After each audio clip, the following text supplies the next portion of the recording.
Welcome to Market Domination. I'm Julie Hyman. Josh Lipton is back from vacation, live from our New York City headquarters. We are giving you the ultimate investing playbook to help tune out the noise and make the right moves for your money. And here's your headline blitz, getting you up to speed 1 hour before the closing bell rings on Wall Street.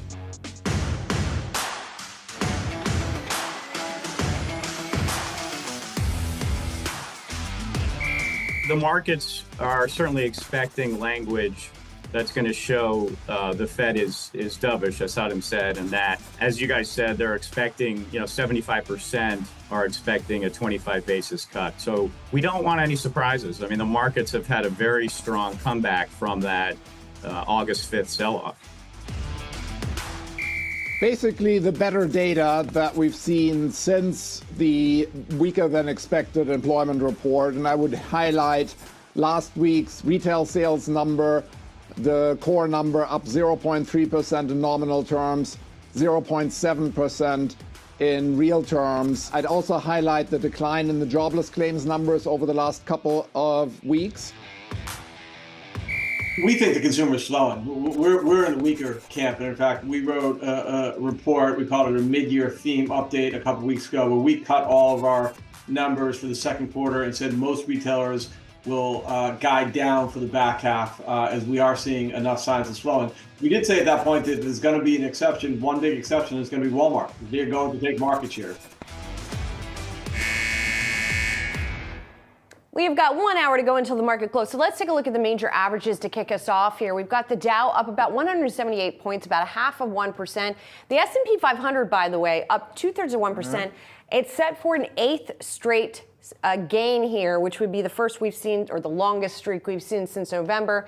And the Nasdaq up about 0.9% here. I guess that optimism that Jan Hatzius of Goldman was talking about on the economic front, it seems to be pretty widespread. Yeah, now as we spin ahead this week, Julie, I mean, we do have earnings. Yes. We're going to talk about some names after the bell today. You got retail earnings as well. But really, we know the marquee event this week, what the investors are focused on, the markets are focused, it's the Fed. It's Yes. Fed's Jackson Hole Symposium. Mr. Jay Powell speaking on Friday morning, and you bet investors just to parse every word there. What does he signal about cuts? What kind of color and commentary does he provide about the cuts that could be coming? And just importantly, what happens after that? Yeah, and really, it seems like market participants want some sort of confirmation that the cut is coming in September, although that's been broadly priced in here. Although, importantly, is also going to be any indication of what happens after that, right? Not just the first cut, but beyond that. Seeing yields pull back a little bit today in advance of that. We've got some other Fed speak coming across the span of the week as well. Broad-based rally as well. And that's something that also a lot of strategists have been pointing out, right? We were talking for a while about the need for it not just to be tech. Well, guess what? It's not just tech. Last week, a couple days, we saw tech really gain a lot. But it's broad-based as we look at today, and we look at, even if you look at the 10-day and what we have seen here, every single group is up. All in the green. You want to get some more perspective on this? Let's do it. Okay. For more on the latest market moves, we want to welcome in Quincy Crosby, LPL Financial's Chief Global Strategist. Quincy, it's good to see you. So I was just talking there with Julie, and listen, the big event this week, Quincy, it's going to be the Fed and the Fed's Jackson Hole Symposium, and of course, Mr. Jay Powell speaking on Friday morning. I'm just curious, Quincy, what you expect to hear from Jay Powell. Are you looking for a dovish Jay, a more hawkish Jay? What do you expect, Quincy? I'm not sure Jay knows exactly which tone he wants. And sometimes I think he does, but then when he's talking, some of the market tends to focus on his, the way he's speaking.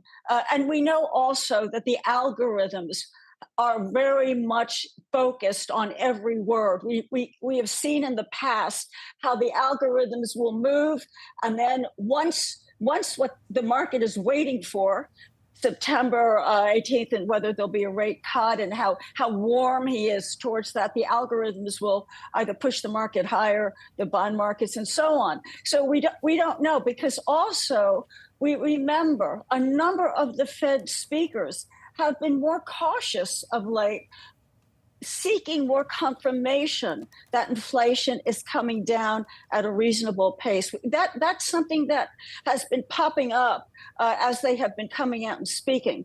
The question then is, we get the minutes out, and we want to know how deep was that worry that perhaps the Fed was moving too close to a rate cut in September.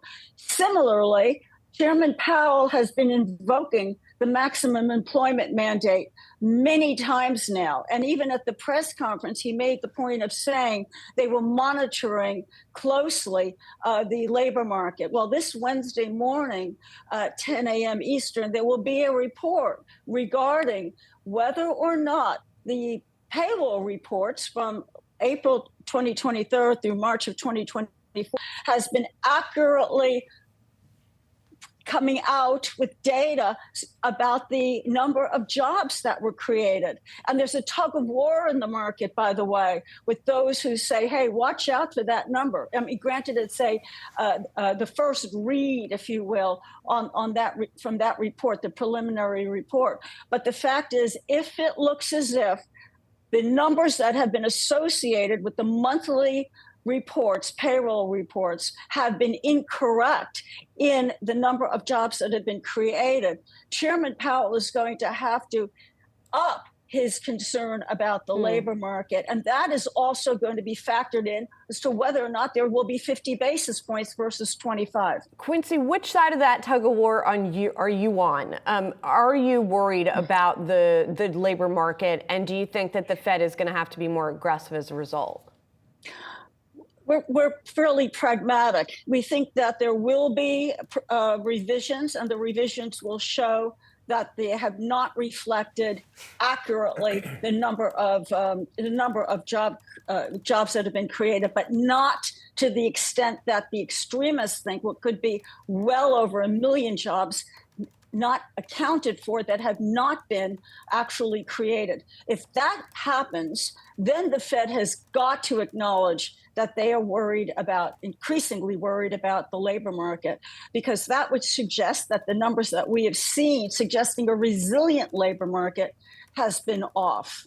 I'm just push on one point, Quincy. I'm just curious to get your take on this. Let's say in September, Quincy, you got you got the traditional cut, 25. How do you think the market would actually respond and react to that, Quincy? Because obviously there's some out there who are banging the table that we should have a supersized 50. Well, they always say first cut should be the deepest, but the fact of the matter is what the market wants above all else is a rate cut that is commensurate with inflation coming down.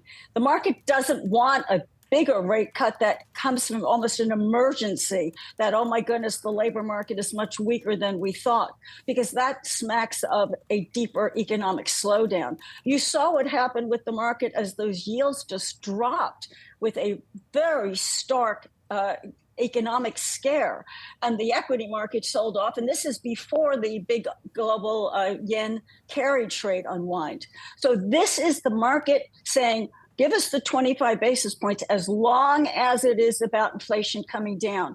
But if the market felt that you got 50 basis points because the Fed was really worried about the labor market, that would have a negative consequence for the market. So, Quincy, put it all together for us. What should investors do given these 2 weeks that we're looking at here? Well, you're still going to have bouts of volatility. August isn't going away and going out smoothly. It never does. So we will have more bouts of volatility, and September could be really nasty for the market as well. But overall, you want to be in high-quality names. You want to be in names that are going to have cash flow regardless of the scenario. And you also want names that offer dividends. As the rates come down, whether they come down because there are concerns about economic growth, or just a coming down because inflation is in fact coming down.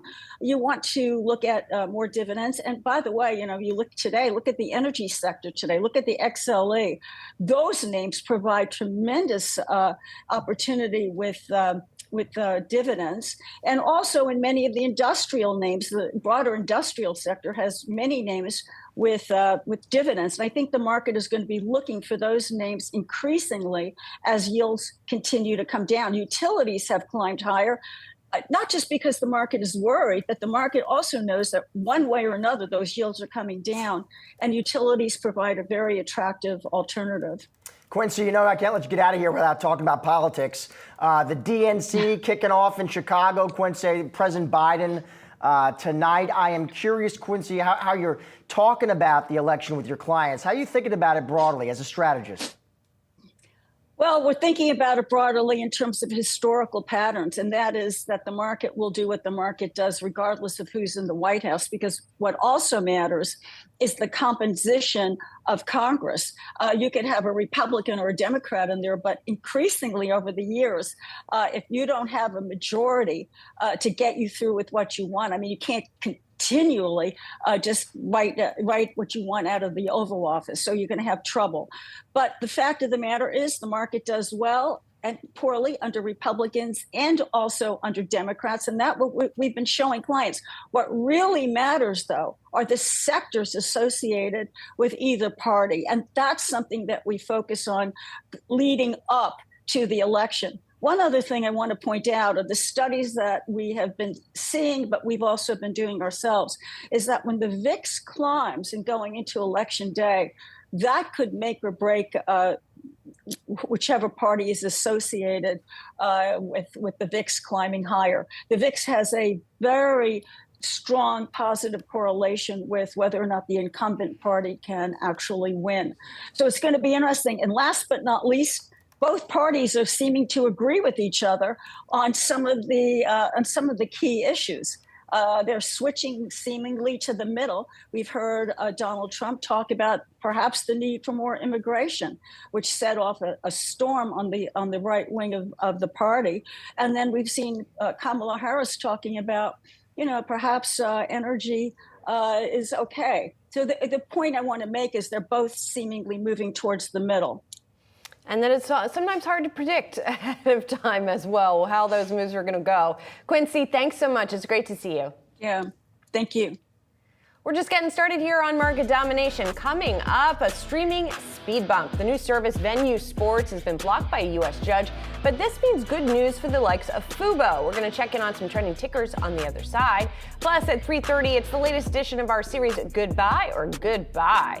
We're taking a deeper dive into two stocks to help you make the best moves for your portfolio. Stick around, much more Market Domination still to come.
Let's take a look at some trending tickers here on Yahoo Finance. First up, Fubo TV, the streaming services stock soaring after winning an injunction against Venue Sports. That's the joint streaming venture between Disney, Fox, and Warner Brothers Discovery. Joining us now with more is Yahoo Finance's Alexandra Canal. Ali, the news actually broke late Friday. Fubo had a huge gain then, but it's interesting to see that it's still going today. Oh yeah, it's been wild to see this share reaction. I mean, we were up as much as 30% at one point. We seem to have given up some of those massive gains in late trading, but still up more than 15%. And for a company like Fubo TV, a relatively small sports streamer, this was an important win for them. Fubo does have more than 200 channels, 1.5 million North American subscribers. If you remember back in February, the company filed a lawsuit against the media giants behind Venue Sports, like you said, Disney, Warner Brothers Discovery, and Fox. And at the time, Fubo cited, quote, the extreme suppression of competition in the U.S. sports-focused streaming market. So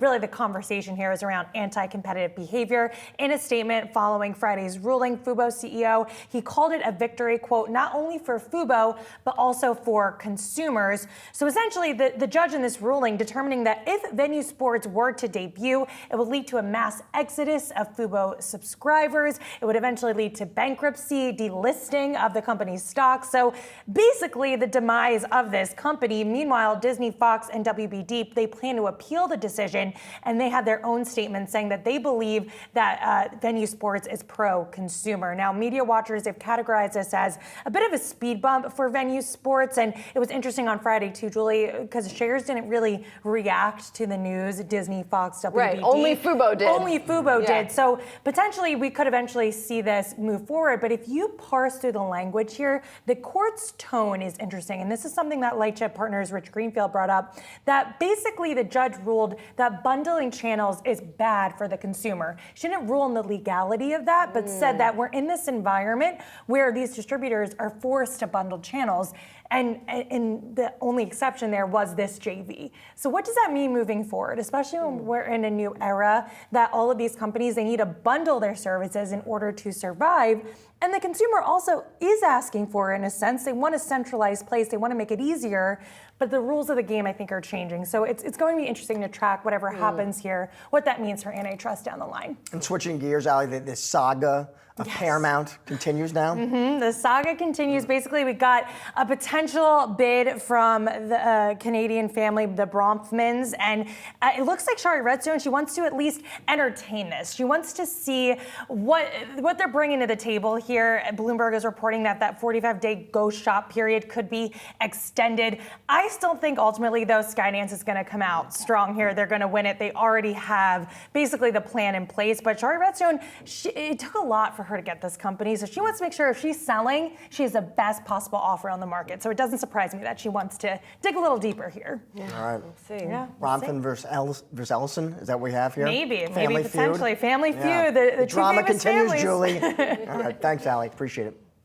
Our next trending ticker, Redfin, that stock, look at this move, moving higher, about 18%, thanks to a group of headlines, including new rules from the National Association of Realtors that are designed to transform the way realtors get paid and who pays them. And you found an interesting note, I believe, on this, Julie I did, Hyman. although, yes. to be clear, I don't know why Redfin is higher. Yeah. Not for sure. Just to be absolutely clear here, we don't know for sure. We know a couple things. We know that indeed the new rules went into effect over the weekend from the National Association of Realtors, changing the way broker fees are calculated. We know that it's seen as broadly disruptive for the industry and could be troubling for the industry. There was a note out today from Keith Brewett-Woods, courtesy of our Danny Romero, who forwarded it to me, who said that Redfin could benefit from recruiting related to these changes because it could, quote, encourage more agents to consider a brokerage built to compete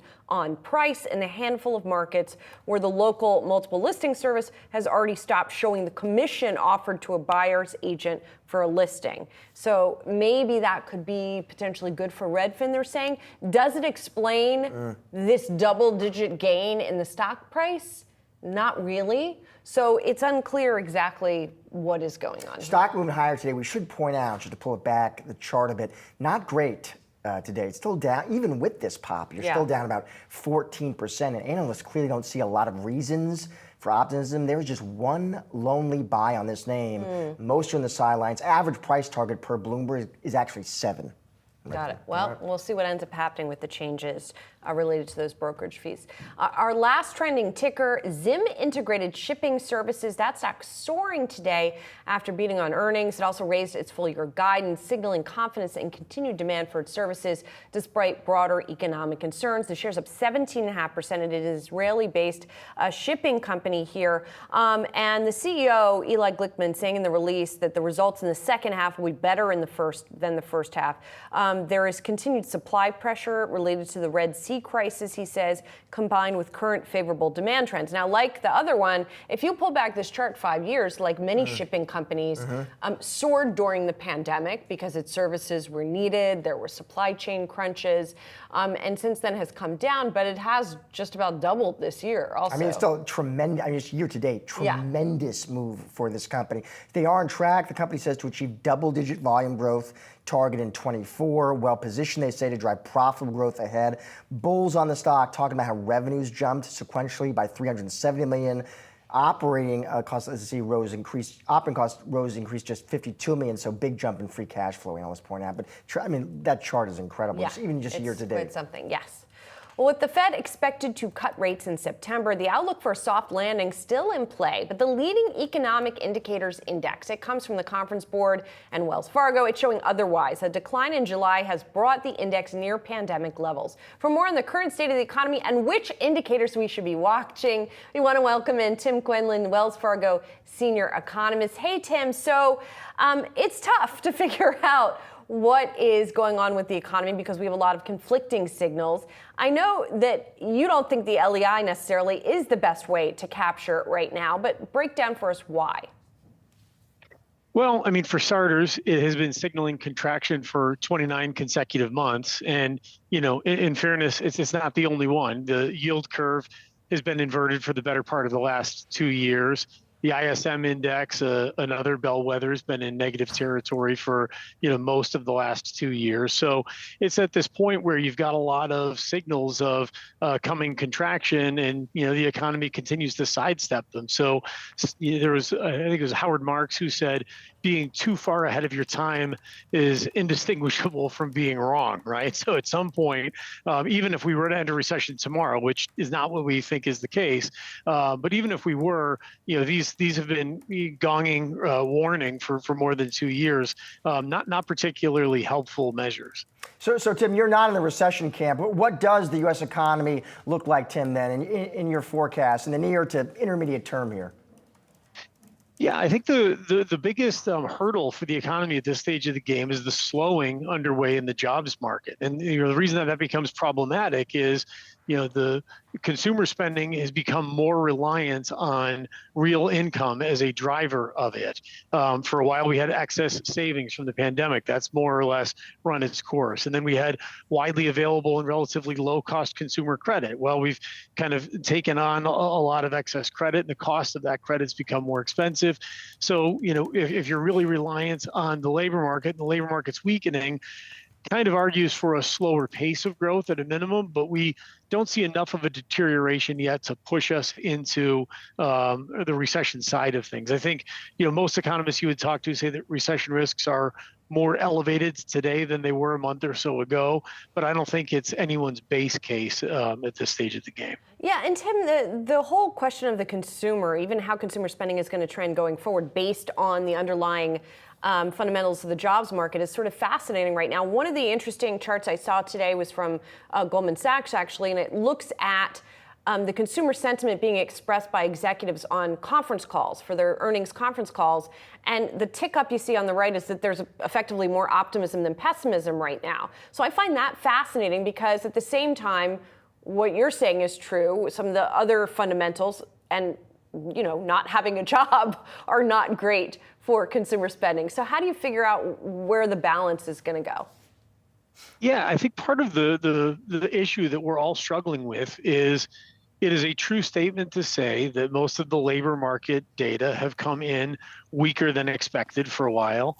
And it is simultaneously true that consumer sentiment, consumer spending, last week's retail sales, continue to come in better than expected. And that feels like it can't be a super sustainable thing forever, but you've got to kind of call the balls and strikes here based on the hard data, and that's the environment that we're dealing with right now. So I think that kind of helps make some sense of the fact that some of these executive statements are growing a bit more optimistic. You could point to the fact that while prices are not coming down, inflation is, and that is kind of taken one of the thorniest things that had been suppressing confidence, and in the absence of that, we feel less bad than we did, and so all else equal, the case for a more positive outlook. Tim, I'm curious, big event for the markets this week, the Fed's Jackson Hole Symposium. Of course, Jay Powell speaking on Friday morning. What do you expect to hear from Mr. Powell, Tim? He's got a tough job. I mean, these Jackson Hole meetings, the bar is set pretty high, right? Bernanke used this to articulate really big pivots and changes in policy. And, I think that there's a palpable expectation here. And part of his problem is, after the July meeting, there was an overt question like, hey, are you going to go 50 in September? And his answer was basically no, we're not even thinking about that at this time.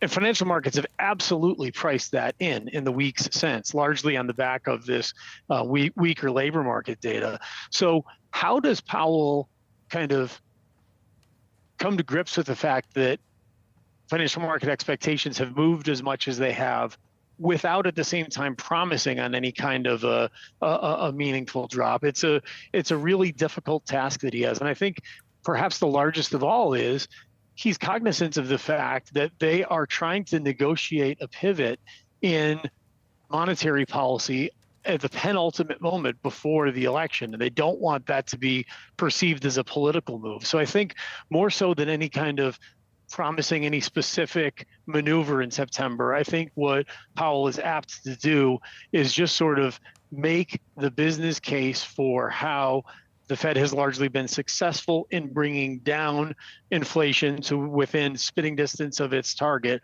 Well, at the same time, the other side of its dual mandate, the labor market, is showing enough signs of weakening that there's a case for removing some of the restrictive policy that's been in place. So I think that's kind of what I'm looking for in his comments. All right, we'll be watching. I know you will as well, Tim. Thanks so much for joining the show today. Appreciate it. You bet. And coming up, we're talking copper, cars, and CEOs in the latest edition of our series, Goodbye or Goodbye. Stick around. Much more market domination still to come.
It's a big, noisy universe of stocks out there. Welcome to Goodbye or Goodbye. Our goal to help cut through that noise to navigate the best moves for your portfolio. Today, we're focusing on copper and cars. Which is worth adding to your portfolio, which is better left behind? I'm here with Bill Davis. He's Hennessy Stance ESG ETF Portfolio Manager. Thanks for being here. Appreciate it. Having me, Julie. So let's get to the stock you like first. We're talking about Freeport-McMoRan, copper and gold. I don't actually know if the copper and gold's still part of the name, but I'm used to saying copper and gold is part of the name, and it helps me remember what they do. The stock up a little bit year to date here, so let's talk about why you like it. It is one of the bigger miners out there in the copper business in particular, right? Yeah, for sure. And in fact, in the U.S., they might be the number one copper miner. They are, I think they account for about 8% of global copper mining and production. So they're a massive player, and they have been at this for a very long time. Right, so established player here, reason to like them. Copper, everybody needs copper. So that's one of the reasons, just that there's always sort of an underlying demand here for copper. You like the stock for that? There's always been an underlying demand, but that demand is going to accelerate. I mean, there's copper in here, there's copper in medical devices, it's in airplanes, it's in EVs. It's indispensable to modern life, and especially as energy transitions to cleaner sources of energy, copper is a big part of all of that. So it's stable, it's in every building, all the infrastructure, so it's not going anywhere. Demand is going to increase in the years ahead, and the supply of it is somewhat static. I mean, it takes a long time to develop a mine, to develop proven reserves. It takes a lot of capital, and so I think it's kind of a very enduring story. Interesting. And then also there's the idea that there's this wide economic moat. For the reasons you were just describing, there aren't a lot of copper mining startups, for example. It's a hard business to get into. Yeah, no, it takes billions of dollars to even begin to think about mining copper. To give you an example, one of the challenges in the copper space is that over time, the quality of the copper as you extract it from the mine goes down somewhat. So you have to make up for it by increasing the milling rates and the productivity of the extraction. So that's kind of like all a big part of the story, yet Freeport has proven to be very, very good at that. They understand how to balance capital expenditures, improvements in milling. Their reserves are very proven and vast, and they're also diversified. So they've got a big presence in the US, but in Chile, Peru and Indonesia are where their major operations are. So we always like to point out risks, potential risks for people's stocks that they like. And in this case, a softening global economy. I mean, I am curious how much Freeport-McMoRan the stock price tracks to the price of copper. And if there is any softening demand, you tend to see the price of copper go down. Yeah, well, they're definitely price takers, right? So they are absolutely tracking the underlying commodity. However, I think in 2024, they have telegraphed that they're going to do something like $5.8 billion in consolidated operating cash flow from all their business units, which also include gold and some other things. Every 10-cent change in the price of copper is worth $400 million to them. So if copper goes from, I don't know, I think it's like $4.23, goes up to $5.23, that's actually massive. There is, however, soft demand right now, and there's also kind of like high inventory levels, and that's not a great combination. And I think that's why you see some of the fluctuations, but because it's a commodity, it's always going to be somewhat volatile. But I believe that, number one, the pace of technology, the pace of energy transition is actually going to offset any global demand softness. Especially in brand new industries. And EVs are a great example of that. I mean, that wasn't an industry 8 years ago, and it's by 2030, 2/3 of all cars sold around the world are going to be EVs. So the demand's going to go up. It's going to be volatile, but I think it's an important, well-run. We're an ESG manager within the Hennessy family, and it's unusual to see an ESG manager talking about a mining stock. Yeah, I was wondering. I have to say, I was wondering about that. Advocating for it, but this is essential to kind of the world that we want to live in. And ultimately, what we're interested in is finding the best mining companies, the ones that understand that in order to have a license to operate, they need to be cognizant of the communities that they operate in, the workforces, indigenous populations, all of that. And Freeport is very good at all of those things. Okay, so that's the stock you like. It's in the ETF, obviously. Let's talk about another stock that's in a lot of ESG ETFs. It's Tesla, but you guys don't like it as much. Tesla, has had some issues this year, right? Losing market dominance. We have seen its share go down. We have seen EV sales generally also challenged, right?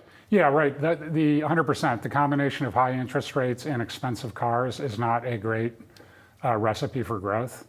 But I think that speaks to kind of the beginning of the foundation crumbling with Tesla, and that is that they, in an effort to become the leader that they were, and I don't take anything away from some of the things that they accomplished, they also basically ceded the market to the low-cost entrants. And sort of the next evolution of growth in the EV space is not going to be people buying $100,000 sedans. It's going to be $25,000, $30,000 cars, or in other parts of the world, $10,000 EVs. And I think that they are late to that game.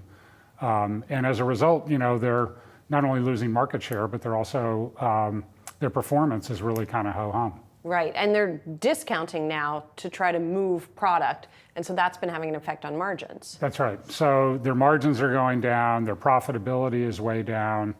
They have, obviously the Cybertruck was going to be a big thing. I think the Cybertruck has not been a big thing, and it's been plagued by, recalls, one right after the other. Now their next big thing is going to be robo-taxi. Yeah, the robo-taxis, and we're going to see how that works out. Yes, we will. And then the last thing we want to point out is Elon Musk himself. And it's very interesting talking to people, investors, about Elon Musk, because some just love him and everything he does. Some say, well, he's colorful, but it's a solid company.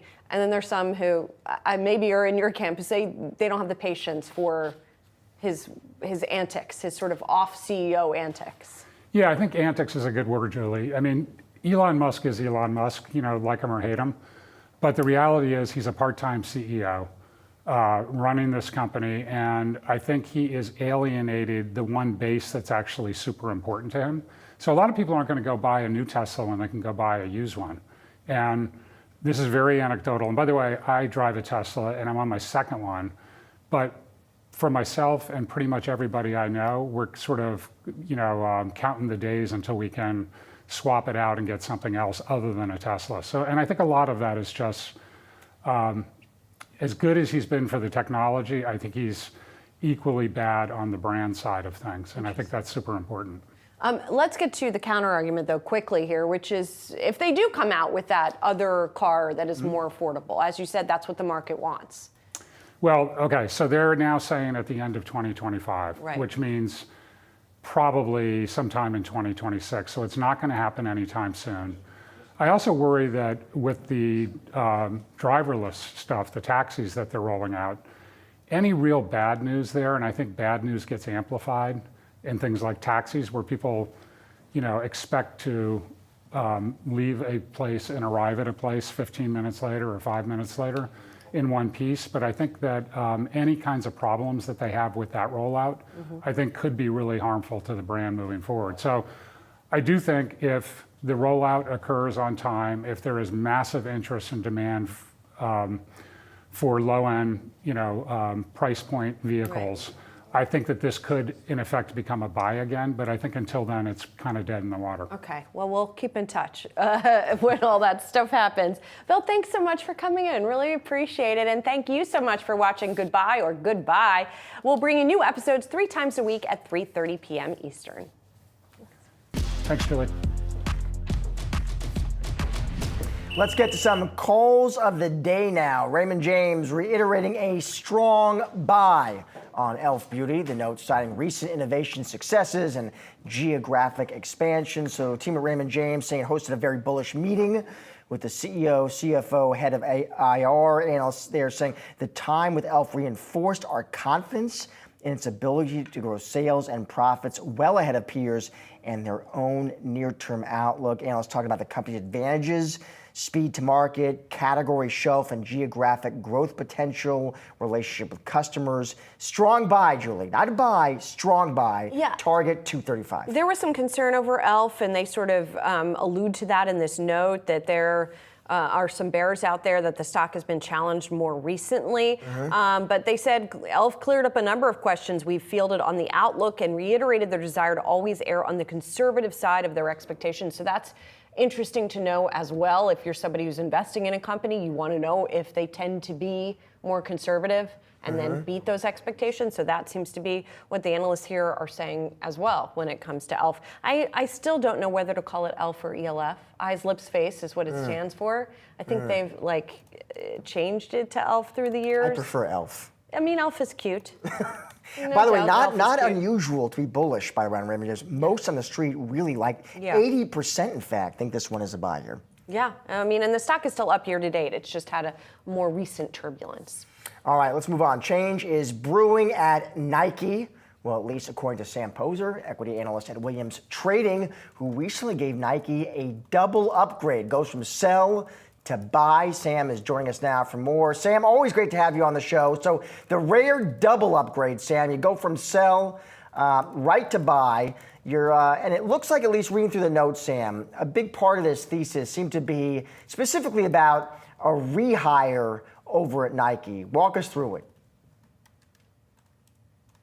Well, first of all, I mean, I want to talk about the double upgrade.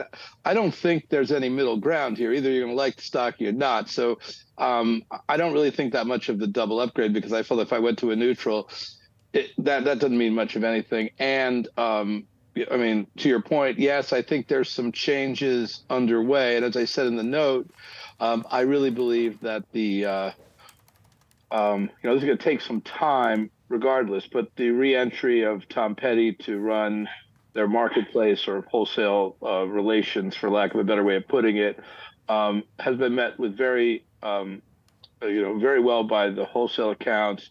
And given what we've heard, we don't think he'd come back unless other changes were in the offing. So, Sam, in other words, you've got a sell rating on neutral ratings. No, I'm just kidding.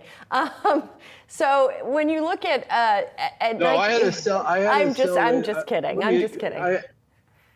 I'm just saying you want to have a view, which we respect. So what I think is interesting about your call is you don't seem to be super optimistic about management besides Tom Petty, at least not reading through your note. So are you looking for other changes at the top that you think will also be positive for Nike? As I said, I don't think that he would have come back to the company unless he felt comfortable that other changes were going to occur. And so, I mean, that's what I can say. I do not think that the current management team at Nike, as I've said, understands brand and has the institutional knowledge of the Nike brand that is needed to continue to run it. So I do foresee changes in the future, and I want to make this very clear. This is a sort of a mojo call. It's like business is going to remain very difficult, and it's probably going to take 15 to 18 months once things evolve for the stock to get moving, or for the company to get moving. I think the stock's going to move ahead of the company here. Sam, are there products on the way in sort of the Nike pipeline that we know about that you think could, excite consumers and investors? I think there are some products out there, but I think the bigger issue at Nike is that, unlike Adidas, where lots of changes have happened recently, Adidas had some of their originals product, like the Samba, that's doing very, very well, that were not doing anything prior to their their leadership change, and they were able to reinstitute sort of some dead categories. At Nike, they're moving the other way. They're pulling back on the Dunk, the Air Force One, Jordan 1s, and so on. And there are always some good product. The question is what's going to be big enough? And I think, that's just going to take some time here. I'm also curious about the strategy that Petty is heading, because we know that the company went from a more wholesale-focused strategy to a more direct-to-consumer strategy, now seems to be drifting back towards that wholesale strategy. Are the company's wholesale partners who were sort of abandoned for a time or were pulled back on for a time, are they receptive to Nike coming back? Well, I'm not sure if that's really going to happen. What the feedback I've been getting from retailers is that the meetings that they've had with some of the new folks that are in working with the wholesale accounts has been much more collaborative than what was their experience before.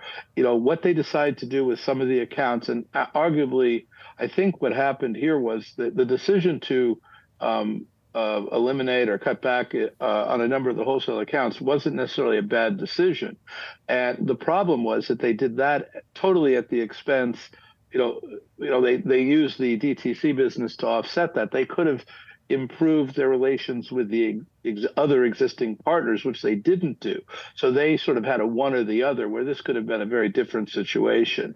I'm not sure if they're going to get back with some of those other accounts, because I thought that a lot of the reasons they pulled out were very good reasons for the Nike brand. Arguably, the product wasn't presented properly, or there was a sort of a, depending which way the wind's blowing, commitment from some of those accounts that, if athletics in favor, we want Nike, and if it's not, we don't. And if I'm Nike and we have a great brand, there's no reason I'd want to sell those folks. Sam, interesting stuff. Thank you, as always, for joining us. Appreciate it. My pleasure. Thank you. Up next, as global tensions remain elevated and Silicon Valley becomes increasingly defense-focused, where should investors look within this sector? We'll discuss in our Investor Playbook.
As the world grapples with escalating geopolitical tensions, defense giants like Lockheed Martin, RTX, and Northrop Grumman have not just survived, but thrived. And with just a few minutes left till the closing bell rings on Wall Street, we're looking at how to navigate the defense sector with the Yahoo Finance Playbook. Joining us now, Jason Gursky, Citi Managing Director and Lead Analyst covering aerospace and defense. So, Jason, first of all, sort of set the table for us about the defense environment now versus other eras. And whether you think as a whole this is a good area to buy right now. Yeah, I'm constructive on the outlook for the defense industry.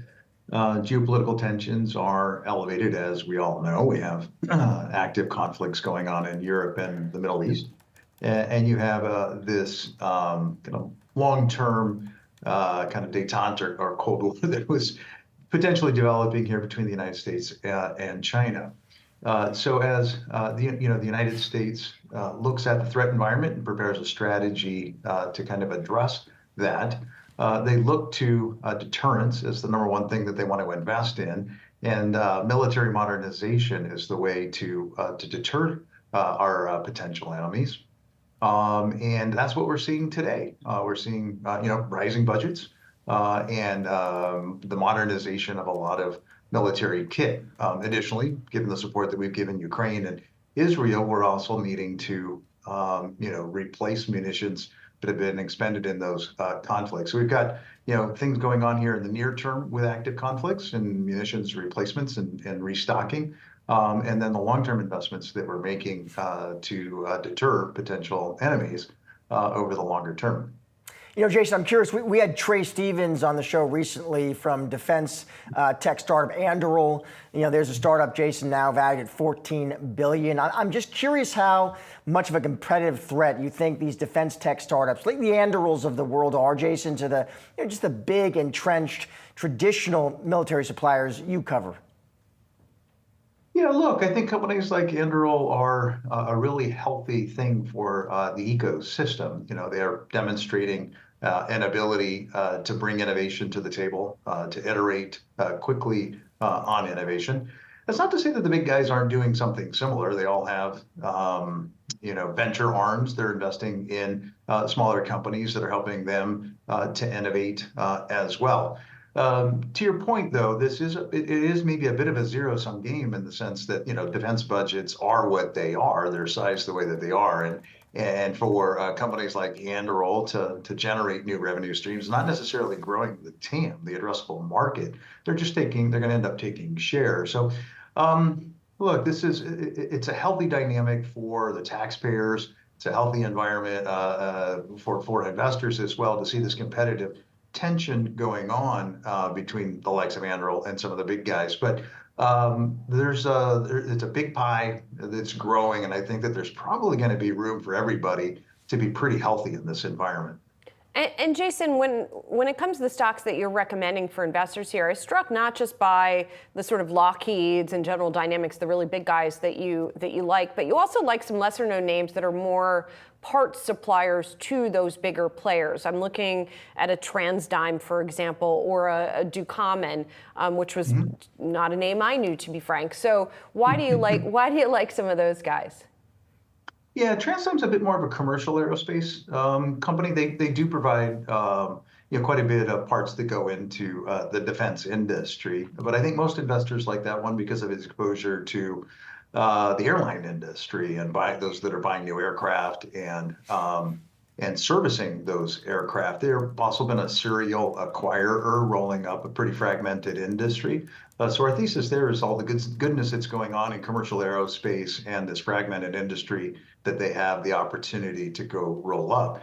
Ducommun and TransDigm will also benefit from some of the dynamics that are going on in defense, but that's not the most important part of the story. Ducommun, it's a kind of a split aerospace and defense company, parts supplier. They've been going through some restructuring efforts to help reduce their cost structure, which gives them a path, I think, to higher margins over time. And they are exposed to some of the missile programs. I talked early on about the restocking of a bunch of munitions that have been used in both Ukraine and in the Middle East. The customers that they have on hand there, the Raytheons in particular of the world, are going to see a restock restocking going on of all these munitions and growth, and Ducommun's going to be directly exposed to that. So that's why we were constructive on that one. Jason, great to have you on the show today. Thanks so much for your time and those stock picks. You're welcome. And while we're wrapping up today's market domination, don't go anywhere. We've got you covered with all the action following the closing bell. Stay tuned for Market Domination Overtime.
There's the closing bell on Wall Street, and now it's Market Domination Overtime. We're joined by Jared Blickery to get you up to speed on the action from today's session. But let's start with where the major averages ended the session. A rally across the board here. The Dow finishing higher by 237 points, up about 0.5%.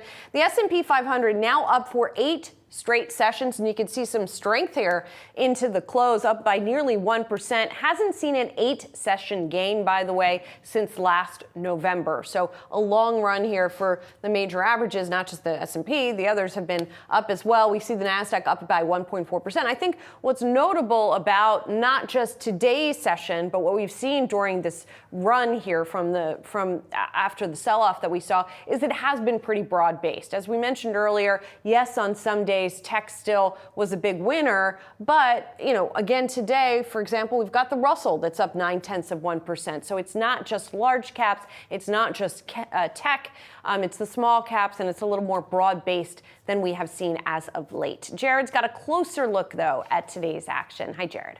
Hey, Julie, I'm calling this the everything rally, and I'll show you this in a heat map in a second. First, let's pull up the Wi-Fi Interactive behind me. Want to show you, first of all, the VIX has now dropped below 15, so it's trading with a 14 handle.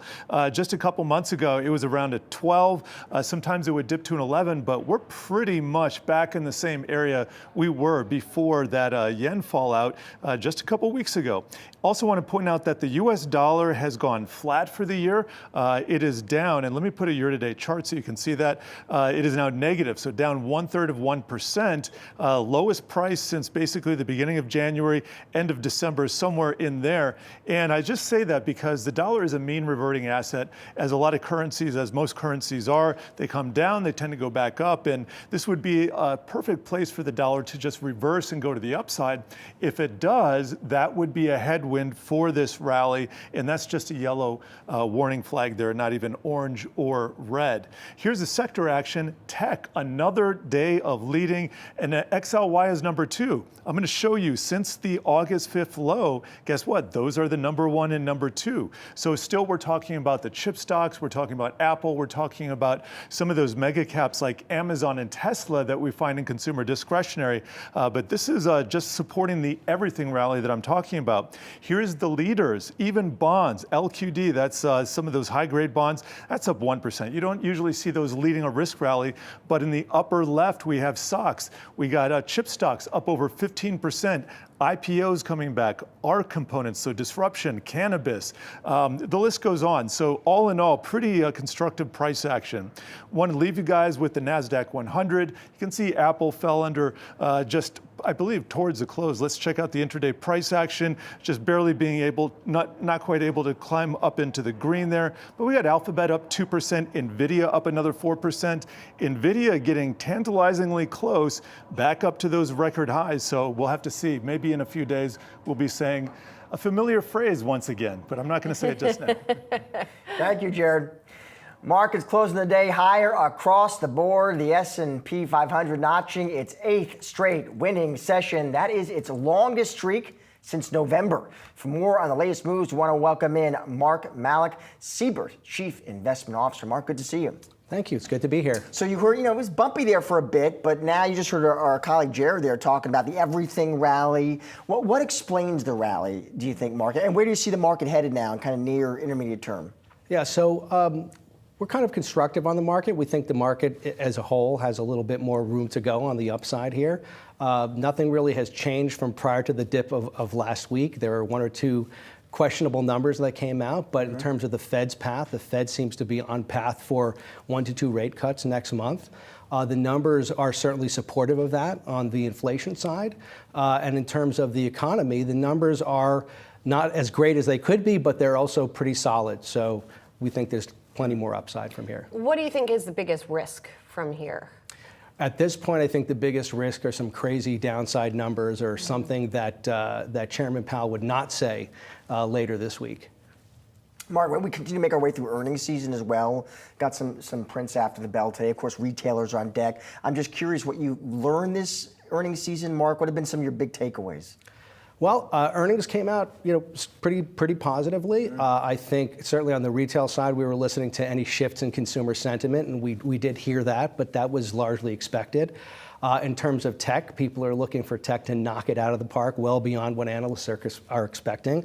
We still have a big name coming up next week. Obviously, that number is going to have to, Nvidia is going to have to knock it out of the park.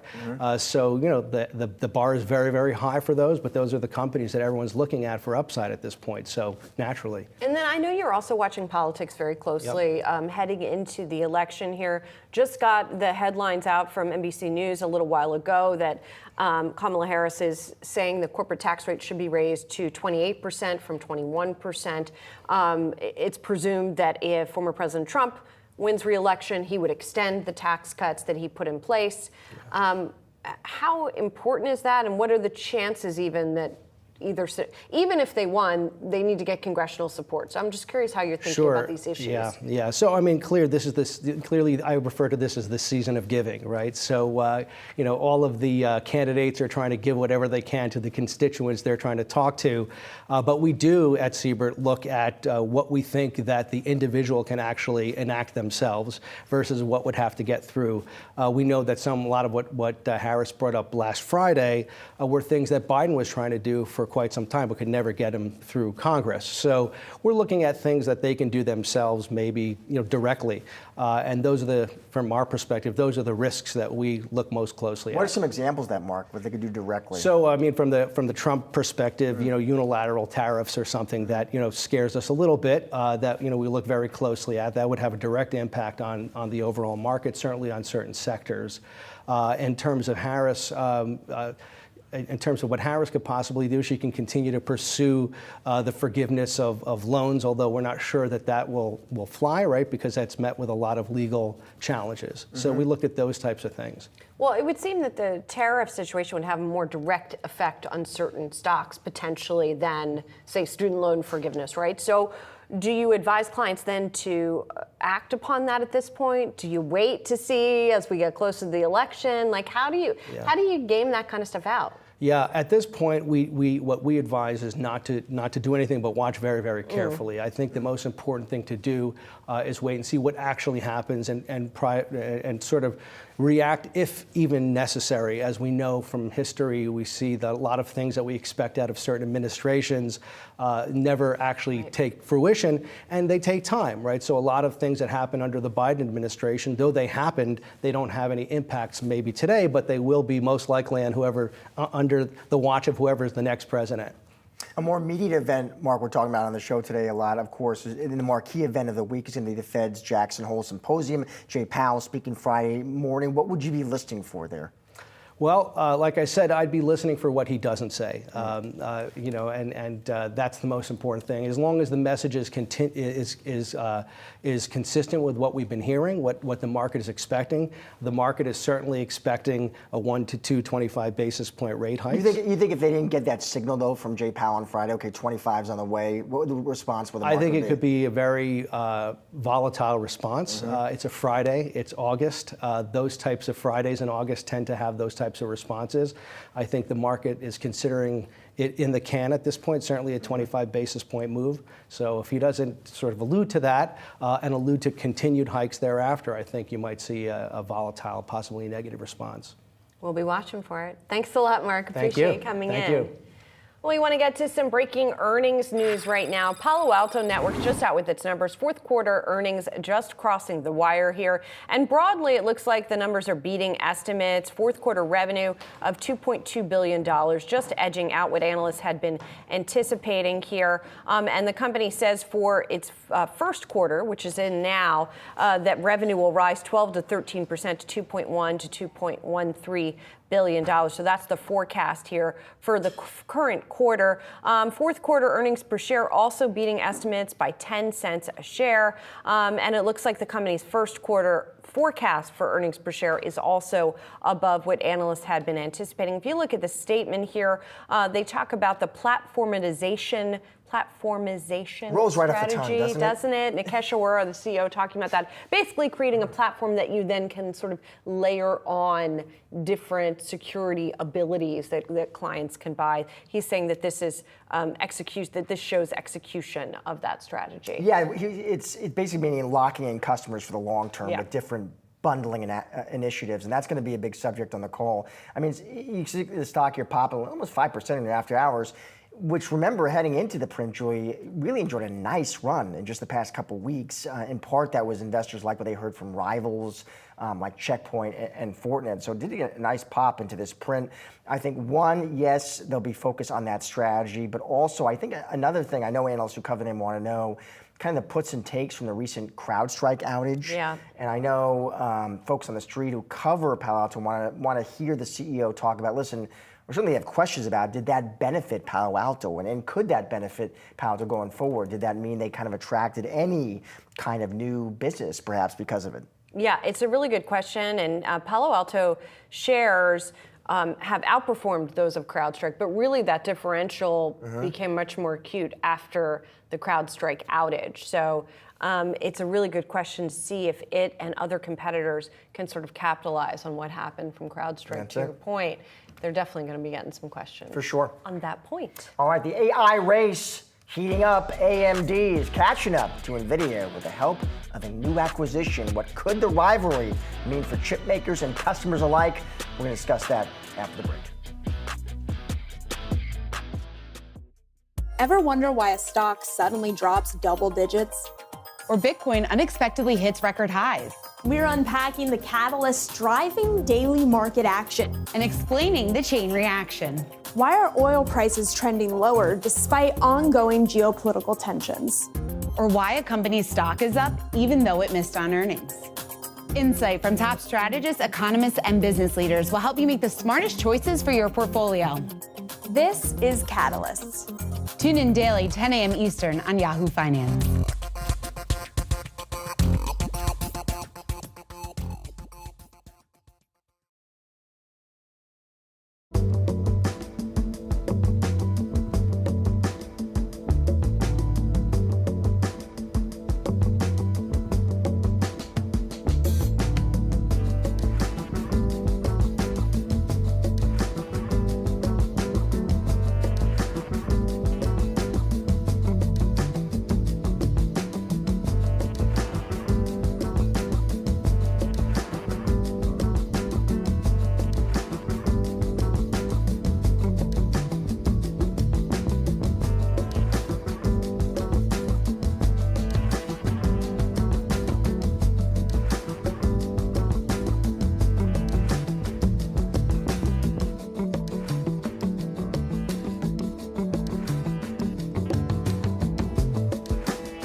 AMD is taking aim at the throne. Today, the chipmaker agreed to buy server maker ZT Systems in a cash and stock deal valued at $4.9 billion. This adds data center technology that will bolster its efforts to challenge sector leader Nvidia. Joining us now, Corey Johnson, Chief Market Strategist at the Futurum Group. Corey, thanks for being here. Appreciate it. So always a pleasure. I wore my Yahoo purple today. Oh, that's very on point and on theme. Team player. Always appreciate that. So, Corey, how far does this take AMD towards challenging Nvidia? You know, one could argue they've been a little bit behind in this space. Yeah, it takes them further, and it makes up for a more complete offering from AMD. Nvidia gets all fantastic credit for the fantastic chips that they're making. But I think what's less understood is how complete their systems are, both from manufacturing actual systems to even managing their own data centers, to also having a really deep software bench where they've been working on software, their CUDA software, since 2006, where they've really been teaching developers how to use CUDA that will do many things in a data center including using NVIDIA chips. And it has made a real complete system and more of a moat. This gives AMD something closer, further along in their efforts to be more like NVIDIA. Certainly not there at all, even with this, but it certainly gives them a big leap forward. There's an estimated 1,100 engineers they'll be acquiring in this acquisition, and that alone should triple the number of engineers they've got working on these system solutions at AMD. Yeah, Corey, on that point, it was interesting because I saw some analysts who cover AMD, and they were saying to them, that's what this looked like. It looked like a big acqui-hire. You know, you're picking up 1,000 data center design engineers. Do you think that's a good description of what we're seeing here, Corey? And how much, what does it tell us about the kind of demand there is out there, if so, for these kind of engineers?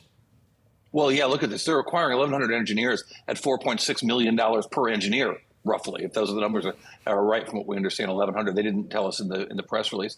We'll see how many stay. We'll see how this business can grow within AMD. But the idea of designing systems, not just selling chips, but selling designed systems into data centers, into the hyperscalers, is a different approach than AMD has been able to muster in the past. And make no mistake about it, while their market share is probably less than 5% of AI data center chips, they are the number 2 player in this space, and they're trying to catch up to what NVIDIA's been doing.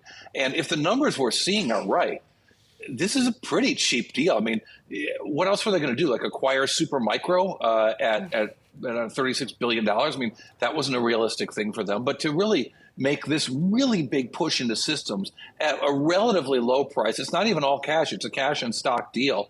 Again, they haven't broken out how much is cash and how much is stock. This looks to be like a really great deal for AMD. What is sort of their competitive proposition so they make this acquisition, they incorporate it. Then as they're going out, we'll assume it all goes well. Well, yeah, let's assume everything goes well. If I'm going out and trying to sell my AMD system versus an NVIDIA system, is it a price discount I'm offering? What is my sales pitch? It's a couple things. So NVIDIA is doing some things that compete with some of their own customers. Historically, that hasn't always been the best move for most businesses. It might work out well for them. It certainly has thus far. AMD is not doing that. You also have got a lot of these companies saying, we don't want to put all of our bets onto one single horse here with NVIDIA. AMD offers just the fact that it's different is a differentiating factor and a positive for them.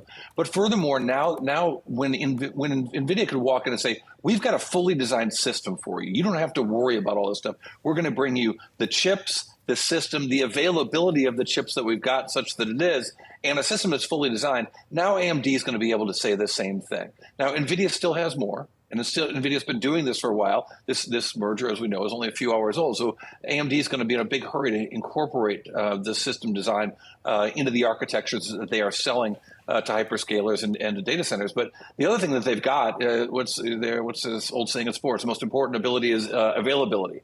And if they've got chips that they can sell and NVIDIA doesn't, and now they've got a system, they've got another reason that people can't say no when they've got something that they can actually sell. Corey, switch gears a bit here. Palo Alto Networks report. I see the stocks popping about 3% here in the after hours. I know some analysts, Corey, had questions about the CrowdStrike outage and whether that actually was going to be kind of Palo Alto's gain. Was Nikesh Arora going to pick up some new business there? But walk me through the print. What'd you make of those results? Well, so I think that is the right question here. I don't know if they even have the answers. I mean, they might give us some color on sales calls, but it wouldn't really be in these results. CrowdStrike certainly said that they weren't seeing anything yet when they did their conference call recently. When you look at these companies, the first thing you got to remember is Palo Alto is the number 1 player in security. They are the biggest company in town, and when there are hundreds of companies in security that offer little solutions. But when you look at CrowdStrike versus Palo Alto, I will greatly oversimplify it. But for the purpose of oversimplifying, Palo Alto is selling firewalls. CrowdStrike is selling Zero and Zscaler and Okta are having a zero identity, completely different approach to security. And so it's not as easy as picking 2 companies that sell the same stuff. What you're really seeing here is companies making real big long-term decisions about their infrastructure, but also about their sort of psychological and even moral approach to who you trust and who you don't trust, and how you architect the security of your system to keep those people away from to keep the bad guys away from the bad stuff, the good stuff, but also deciding who the bad guys might be. The other thing I'll notice here in the Palo Alto results, in the presentation, which they also posted with the results, they're pointing out that their URL business, which is much larger than some of their other businesses, the growth has really tailed off. They don't give us hard numbers, but they give us a graph. And if you look at the graph, you can see that the URL-based products, which are used by more users but have lower margins, are slowing in terms of their growth as opposed to some of their more new cutting-edge and higher margin products. Corey, we always love having you. Thank you for making time for us. Thank you. Shares of GeoVax have had quite the run, up more than 200% over the past 5 days. Companies won among a group of drug makers' names working on treatments for Mpox, a viral disease deemed a public health emergency by the World Health Organization last Wednesday. And joining us now to discuss is Yahoo Finance's Anjali Kamlani. Anj. Hey, Josh, thanks. Yeah, we know that the World Health Organization has now for the second time declared Mpox an emergency situation. They're keeping an eye on the growth of a new variant that has come out in the past year and is spreading beyond the Democratic Republic of Congo, where it has been circulating for some time, as well as now some new cases that have been confirmed in Sweden. So that has actually been the reason why we've seen the rally for companies like GeoVax. We do know that this year alone, the number of cases has outstripped what we saw last year, which is 15,600 cases already this year globally. And so what the World Health Organization is doing is looking at kind of getting the ball rolling when it comes to ensuring that these countries have access to the necessary equipment that includes tests as well as vaccines, as well as some sort of medications. Now, we did see that GeoVax rallied today as well on the back of one of the other companies showing that their smallpox treatment did not translate to better treatment post exposure, and that's from SIGA Technologies. Meanwhile, GeoVax itself doesn't have any vaccine candidates in trials. It does actually have a preclinical candidate. And then we also have Bavarian Nordic. That's really the big player in this space right now. Bavarian is the one that already has a US as well as European Union approved vaccine out there. It's a smallpox vaccine that proved efficacious against Mpox as well. And so there is a lot of these companies that are really benefiting from the rally here as a result of maybe playing in the smallpox space and hoping for a translation into Mpox the way Bavarian Nordic did. So you can also see Emergent Biosolutions is one of those other ones that's waiting for approval for its a potential vaccine. And so that's sort of where things stand right now. I know it's a little complicated to follow, but it's not, I would say that, the way that some of the public health officials are looking at this is that it's not necessarily a new outbreak. It's just that it's a new variant, and that's causing some concern because it seems to be spreading just a little bit more efficiently than in the past. So that's why you're seeing some of the moves that you've seen in the past week.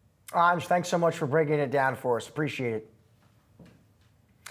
Time now to watch Tuesday, August 20th. We'll start off on the earnings front. We'll be getting fresh batch of results tomorrow from the Lowe's, Medtronic, and Toll Brothers, among others. Lowe's announcing its second quarter results in the morning.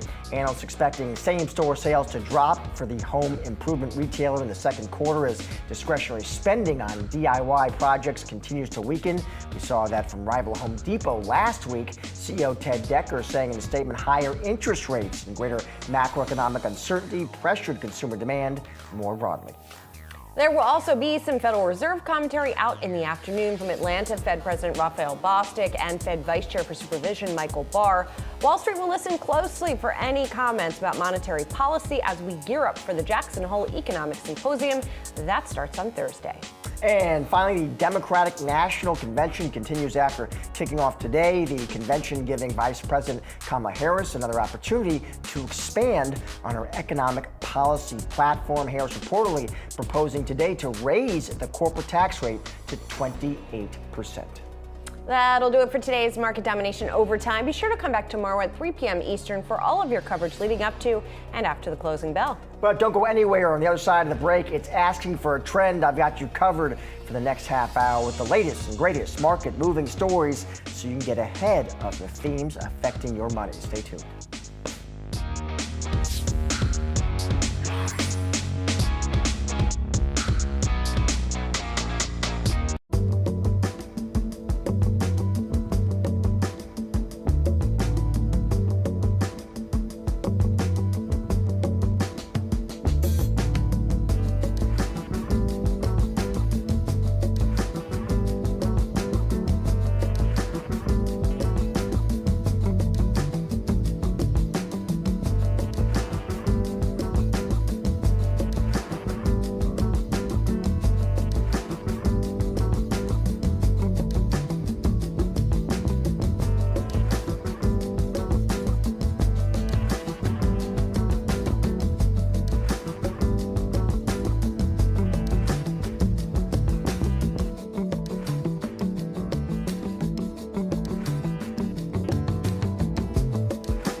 Hello and welcome to Asking for a Trend. I'm Josh Lipton, and for the next half hour, we're going to be breaking down the trends of today that'll move stocks tomorrow. There is a lot to keep track of, so we're focusing on what you need to know to get ahead of the curve. Here are some of the trends we're going to be diving into.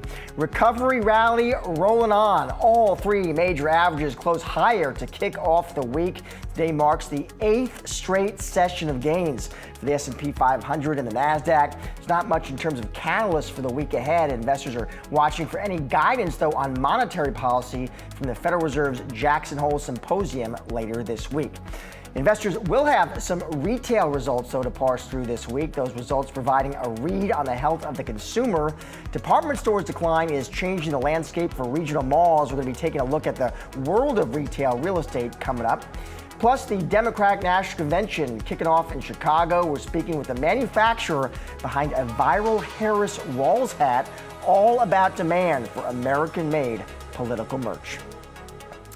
We're making our way through earnings season. Let's start there. And what we've seen so far is that consumers are becoming more selective. So what does this mean for retailers? For more, we're bringing in Naveen Jaggi, president of retail at JLL Americas. Naveen, it is always good to see you. So get your pulse check, Naveen, on the consumer, because we are making our way through earnings season, and these financial analysts, Naveen, who they track the consumer and the consumer discretionary sector. And Naveen, I guess what they'll say is the takeaways for them during this earnings season was that the consumer is more discerning, selective, focused on value here. Is that what you're seeing, Naveen?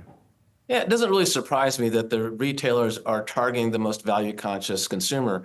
I think Walmart and Target in particular did a great job early in the summer by saying they're bringing hundreds, if not thousands, of price points down to meet the consumer's expectations. I think that was a great move on both brands' parts. They lead the way in messaging to the consumer. And what we've known for the last 3 years is that the consumers continue to look for better ways to find value for every dollar they spend. The consumer is very strong. We've seen it time and time again. 18 months now, we've been expecting a hard landing or a soft landing, and it hasn't happened. And why? Because the consumer has been so resilient that they find a way to spend. They shift their spending, but they still find a way to spend. And as long as the consumer is strong in their belief in the economy, they will continue to drive our retail economy. Let me ask you, Naveen, we talk about the consumer. We talk about it often as if there's, just the consumer, when of course, there's many kinds of consumers. It's low income, middle income, high income. Are we seeing kind of pretty stark or sharp differentiation there, Naveen? Yeah, we've seen luxury sales have softened a little bit. So that tells me that even at the high end, that high-end consumer, the consumer that has a tendency to spend on the high end, they've taken that spend back and they've pulled back a little bit on that angle. Meanwhile, we see the retail spend on the value retailer continue to do well. And as we've seen and said for the last better part of 2 or 3 years, that middle kind of classic legacy retailer is the one that is now seeing their dollar shifting mostly to the value side. So that middle class consumer says they'd rather go shopping at a Target or a Walmart than to a legacy retailer like a JCPenney or a Kohl's. And that's not to condemn those brands, but what they're saying is, listen, we'll do one-stop shopping, get our groceries and our soft goods at one place. So yeah, across the board, consumers are being much more discerning than they have in the last 5 years. Absolutely. Naveen, I'm curious, we're talking on the show a lot today. There's one big event for really investors in the markets to focus on. And the big one's going to be the Fed and the Fed's Jackson Hole Symposium. And of course, Mr. Jay Powell speaking on Friday morning. I'm curious, Naveen, let's say clearly investors expect that cut in September. If you got that traditional cut of 25, Naveen, what in your opinion would that mean for the consumer? Well, if you look at the way that the analysts and investors have been looking at our sector overall, the brokerage community, third-party services, they've been quite bullish on our sector for the past 3 months. We've seen the stock on CBRE, JLL, Cushman, and Colliers, as well as Newmark, all go up by 10, 15, 20%. To me, that tells me that all of that sector is looked at positively because they're anticipating that stock, they're anticipating the interest rates to go down. They've baked that into their assessment of our sector. To me, once we see a 0.5 point drop, all that will do is fuel development in the retail sector that we've been wanting to see for the better part of 2 or 3 months, is that when we see that drop in interest rates, we will likely see an increased development interest, which is what we need to see to supply impact, right? We're still down about 50% from supply demand to supply. Once we get that measured out by 2026, we'll really see a significant growth overall in retail growth of 26, 27, 28. Are there certain pockets, verticals, or subsectors, Naveen, you'd expect to see pronounced development? Well, the grocery anchor sector is the one that continues to drive development and investment interest across the USA. So don't look for that to be pulled back at all. Besides the grocery anchor sector, I also see the F&B sector continue to expand and grow. At the end of the day, the U.S. consumer has said pretty strongly with their wallet, they're going to make fewer trips to go shopping. But when they do, they want to get the most out of their shopping journey. So if they go to a grocery anchor shopping center, we're likely going to see them spend more time at those retailers within 1 mile of that grocery anchor shopping center. So look for them to go and shop at a complementary retailer as to making 2 or 3 journeys on the same day. So to me, I look at middle-class America saying we want to go to a Kroger anchor shopping center, H-E-B anchor shopping center, a Publix shopping center, and do as much of our shopping there as we can. Finally, Naveen, I got to ask you, back to school shopping season, it's here, Naveen. I got a 5-year-old going off to kindergarten. I'll be shopping. What are you forecasting? What do you think for this back to school shopping season, Naveen? How strong do you think it's going to be?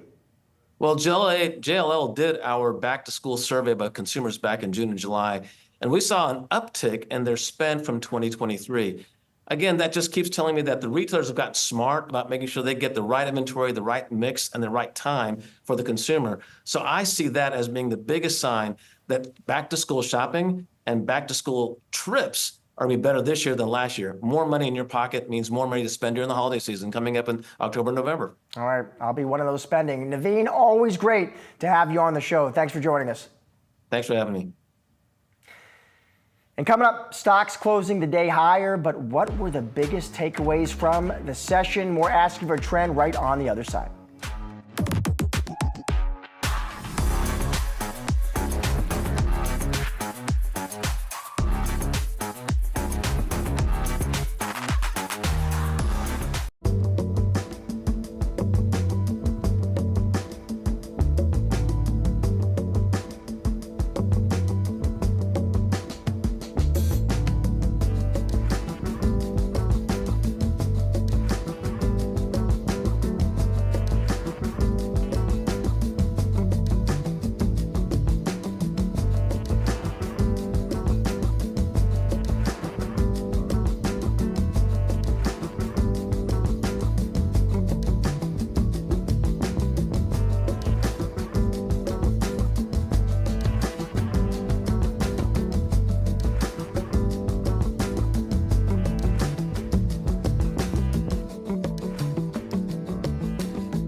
Stocks closing higher across the board to kick off the week. And joining me now with today's market takeaways, Josh Schaefer. Joshua. Josh, we got to start with just quite simply, stocks are going up, and they're going up more than they've gone up in all of 2024. So we're on the best streak right now for the S&P 500 of the year. And I want to just take a look at sort of what's been moving and what's been driving the action. I want to start just simply with that S&P. So you can see since the bottom that we had, we'll call it 10 days ago now, because that's just about perfect, lines up with where we sold off. We're up over 8%, right? And so really what's been driving that is sort of the confidence that we've gotten in the economic data. You're not seeing a lot of people worried about recession in the same way we were 2 weeks ago. The market, in other words, like inflation, jobs, retail sales, they said, okay, maybe the economy is falling off a cliff. Coming in better, right? And so what led us higher in that time period? Well, let's take a look at the 10-day again.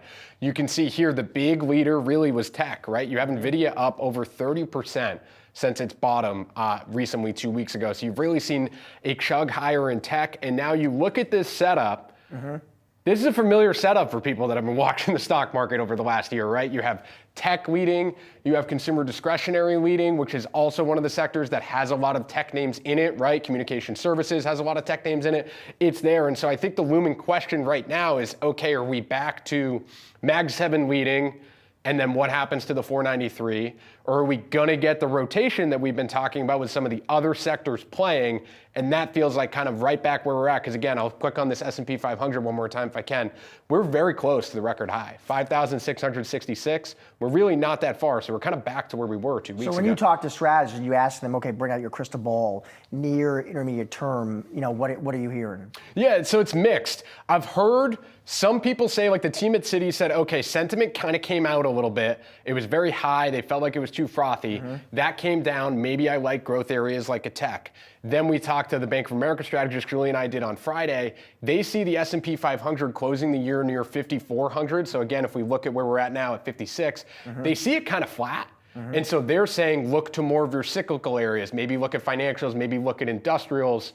The headline index isn't going to move up that much, but there's opportunity in those other sectors. So it'll be interesting to see what plays out there if we're still just really talking about a tech rally. Schaefer, bullet point number 2. We're waiting on the next big catalyst. I mean, right now we're sort of talking about a market that just floated up today without a lot happening. I thought this chart from Bank of America was interesting. So sort of what the market's moving on right now. This is the market's reaction to growth data. So this is, we're talking jobs reports, we're talking retail sales. This circled number here was the reaction of retail sales. That was the largest jump we've seen in the S&P 500 on growth data since COVID. And remember, during COVID, during 2020, investors were wondering, okay, is the economy going to start growing again? We're worried about a slowdown. So that was sort of the sentiment then. And we've shifted back to similar sentiment now because, again, we have that fear of recession sprinkling in. So the market's moving more on growth data right now than inflation data. And I think that's going to be interesting to watch when we think about these weekly releases and sort of what matters more than the other. Maybe a jobless claims on Thursday matters again a lot this week. How about Fed's Jackson Hole Symposium, Jay Powell on Friday morning? Yeah, I mean, we had one strategist today say on the show, if Jay Powell doesn't do enough to signal, yes, that cut you want, Mr. Market, is coming in September, he does not think the reaction would be so good. Yeah, people have been torn on Jackson Hole. So Bank of America also looked at that, and they found that really last year was the only year that markets have moved significantly on Jackson Hole. A lot of times, remember, this is a speech where Chair Powell uses it to explain other things happening in the economy, and it's not necessarily it's not the Wednesday press conference we get every 6 weeks. He normally goes broader. So it will be interesting to see, does he just hone in on the action, or is he sort of happy with, now we're back to people expecting 25 bips in September, stock market looks happy, maybe he doesn't need to come out and give a panic speech, and maybe things can be okay. I think Nvidia earnings next week is one of the key catalysts that people are looking at for a pure market story, is that AI story. All right, we'll be watching. Third one. Corporate America isn't talking about a recession. So we've been talking about a recession for the last 2 weeks now. We're asking every economist if we're going into it, this bad July jobs report, oh boy. But when we look at the earnings calls, FactSet did a great job scrubbing these. 28 mentions this quarter, 27 mentions last quarter. That's about the lowest level you've seen in 3 years. And I think really what this tells you is, while there's some slowing, corporates are not tensing up for a recession. This is 2022 here. Remember, that was basically one of the most predicted recessions in history. It never came, but everyone was talking about it. Everyone is not talking about recession right now, at least the companies and the executives themselves. Do you think, how much of this do you think is just C-suite, CEOs, CFOs on calls who just, maybe they just feel like we're better positioned now, regardless of I think the they macro? do. I think they do feel better positioned. You look back at 2022, you had more layoffs then, you had a lot of people sort of right-size their balance sheet then. You're looking at earnings right now for the S&P 500 that are their best in 3 years. And so I think corporates, Nick Colas over at DataTrack said, you see people mention recession when corporates feel like they're not in a good position and they need to sort of mention some sort of macro headwind. Yeah. If they don't need to mention that right now, then they probably feel good about where they're at. And that's overall probably good for the stock market if companies feel like their profit margins are in good shape, future earnings are in good shape. Earnings are the long-time driver of stocks. We want earnings to go up. All right, Joshua, thank you, my friend. Appreciate it. And coming up, we're going to be speaking with the manufacturer behind one of the hottest accessories at the DNC. Asking for a trend continues right on the other side.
is the vibe around consumer sentiment in Q2 earnings calls? It's getting better. Yahoo Finance's Julie Hyman joins me now with a closer look. Julie. Thanks, Josh. Well, if you recall, we've been talking about it all day today. Goldman Sachs increasing, or I should say decreasing, its chances of a recession based on some recent economic data. Among the things that they're looking at is consumer sentiment, consumer spending. And one of the measures that they use to track that is discussion about the consumer and consumer spending on earnings calls. So they looked at the second quarter earnings calls. This is an index of their own devising. And they measured sentiment on those calls around this consumer commentary. Basically, you see things trending up and at the highest since 2022 on those calls. Basically, this is kind of a ratio of positive commentary to negative commentary. And what this tells the economists at Goldman Sachs is that that sentiment is obviously getting better. It's one of the many things that they're using when they look at that recession probability, including the retail sales figures as well that we got over the past couple of weeks. Chief economist at Goldman Sachs, Jan Hatzius, actually was on Morning Brief today, was on Catalyst, and he talked a little bit about this particular index. Listen to what he said. I think the consumer is doing fine, and we can see that in the macro data like last week's retail sales report for July, but we can also see it in the bottom-up numbers from the second quarter earnings reports. Again, our diffusion index of positive minus negative commentary edged up and has been rising over the last couple of years. So there were definitely some anecdotal reports of caution at the lower end of the spectrum, but I would put that in perspective, and I would say overall the consumer is still doing okay. And that seems to be kind of the vibe, if you will, to use the word that you used earlier, Josh. That seems to be the vibe from investors as well as we see this rebound in stocks and in sentiment surrounding the consumer. Of course, we also talked to Tim Quinlan over at Wells Fargo, the economist there, and he said really it's going to come down to the labor market. If we see more deterioration, then perhaps charts like this one start to look a little worse. But for now, indeed, as Jan put it, the consumer's okay. We'll take it. Thank you, Julie. And stick with me for this next segment. The launch of Vice President Kamala Harris's election campaign has injected enthusiasm into the Democratic Party ahead of November. It's also become a big opportunity for political merch. Take, for example, this viral camouflage Harris Walls hat, which is already sold out on the campaign's website. Those hats were made by New Jersey-based manufacturer Unionwear, and Unionwear President Mitch Kahn joins us now. Mitch, great to have you. All right, thank you for having me. Maybe Mitch, just quickly explain a little bit about the company, because it's a great story, Mitch. You founded the company in '92, and as I understand it, Mitch, you bought the assets of this bankrupt baseball cap factory and started making and selling political merch? Yeah, so when I started in '92, I actually was making fashion merchandise. I had the idea of selling baseball hats to the fashion industry like Ralph Lauren and Gant and Neiman Marcus. That was not really a thing yet. And that lasted all of about 2 years when NAFTA passed and most of our fashion clients started moving overseas. And we transitioned to selling made in USA merchandise a few years later when we realized we were one of the last factories in America and the only union shop in America. And by the way, full disclosure, Mitch is a friend of mine, so I knew that that this was going on, and he was doing this. I mean, this run is pretty interesting of these Harris Walls hats as well, because I guess they sort of took a cue from some Chapel Roan hats. You didn't design them, but the demand for these has been incredible, and you guys have been not able to keep up with that demand? Yeah, so I mean, the demand really surprised us because the hat went up for sale before we even had a production plan for it. And then they sold just tens of thousands of units really, really quickly in a matter of hours and kept on going. And I don't know if it came from a Chapel Roan hat because we've been making camouflage hats with orange lettering on it. Maybe that's just for why 10 it or became 15 so popular, years. Yeah. But I think that because Chapel Roan was wearing that style of hat, and the campaign realized that this particular hat would appeal to young people and would also appeal to people who hunt, that it could be a real winner, and I think they guessed right. How much do you sell these hats for? Well, the campaign is selling them for $40 a piece. $40. Yes. And I'm just curious, in general, Mitch, is demand for political merch, is it greater than it used to be? It's definitely gone up every year. There was really no political merch until the 2000 campaign because there really was no way for campaigns to sell merchandise until the internet and e-commerce came around. That was a pretty good campaign for us. It got very big with Barack Obama. The last 10 years, we've seen the Great Make America Great Again hat sell in huge numbers. And I think what's happened now is that baseball hats in particular have become a really effective way for campaigns to get their message across and also show strength in numbers. When you look at rallies and you see tens of thousands of people wearing the same color hat, that sends a message that you're supported. An additional factor that's helped hat sales has been that a lot of the photography now is done by drone, and that's all you see is baseball hats. We have really benefited a lot from it being the only union shop in the country and one of only a handful of domestic factories, and campaigns want domestic union-made merchandise. So I want to go back to that for a minute because it's pretty incredible that you're the only union shop making baseball hats in the country. And I think there is this idea that you cannot make money as a manufacturer in America right now, particularly as a union manufacturer. So what do you think about that sort of narrative? I think that it's just a matter of figuring out a way to do business. So there is a demand for union-made merch. There's definitely a demand for made in USA merch. And we identify who those customers are. In general, it's the US government buys a lot of made in USA merchandise. Other manufacturers like Ford and Budweiser, they're selling their products as made in USA, so they want their merch to be made in USA. You've got unions, you've got nonprofits that don't want any of their merchandise to be made in countries that allow things to go on that they're messaging against.